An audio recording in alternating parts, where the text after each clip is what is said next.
As far as Led Zeppelin is concerned, it appears that Jimi Hendrix adhered to the principle that if you can't say anything nice, don't say anything at all. Keep in mind that Hendrix passed away before the majority of Led Zeppelin's finest material was recorded, and that he had only seen the band perform live once or twice. The only occasion that Hendrix appears to have mentioned Zeppelin before his death was in an interview that took place in April 1970 with the British music journalist Keith Altham. This interview was eventually published in the issue of Melody Maker that was released on May 9, 1970. The interview consisted of Hendrix saying only a few phrases on the band, and they were as follows. "I don't think much of Led Zeppelin. To put it another way, I don't give them much thought." However, during the same interview, he also stated that Jimmy Page is an extraordinarily talented guitarist. It has also been said by Robert Plant that Hendrix approached John Bonham after one of the times he witnessed them performing live and said, "You know what? You got a foot like a rabbit," in reference to Bonham's lightning-fast usage of the bass drum.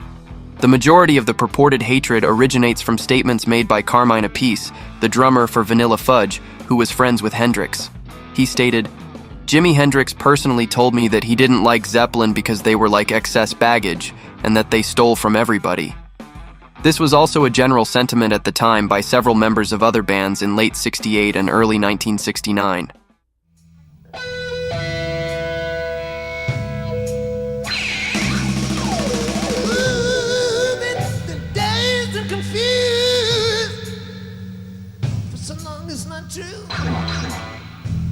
I wanted a woman and a bargain for you. Lots of people talking, pretty few of them know. Soul of a woman was created below.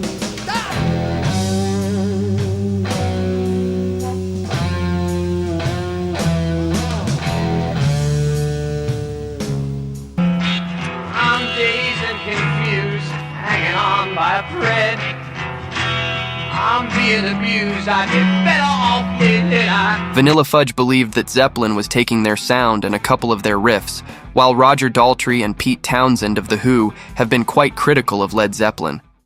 I hate the fact that I'm ever even slightly compared to them. I just never ever liked them. It's a real problem for me because as people, I think they're all really, really great guys.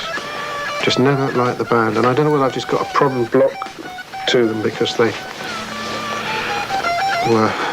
became so much bigger than The Who in so many ways in their chosen field, but I've never liked them.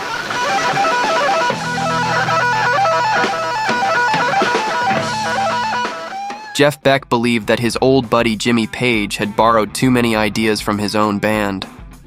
Given that the other two members of The Who, John Entwistle and Keith Moon, were partially involved in the process of naming them Led Zeppelin, this just adds another amusing detail from the time. George Harrison was also critical of Zeppelin. It was actually these criticisms that led to the band creating Rain's Song. Harrison's complaints were about their lack of ability to perform ballads.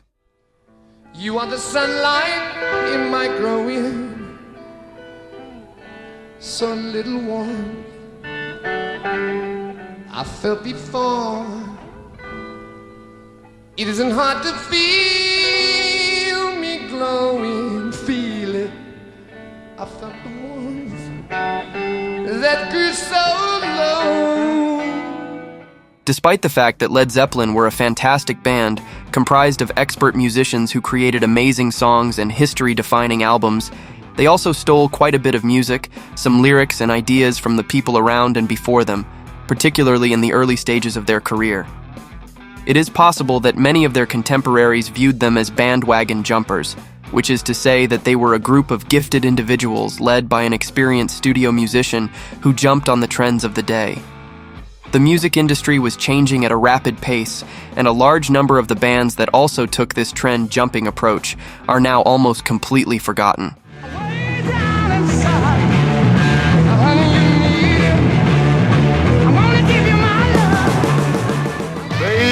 Way down inside, woman, you need love. Zeppelin demonstrated that they were superior to the other bands in terms of quality and, over the course of time, originality, although this was perhaps not as obvious in the late 1960s.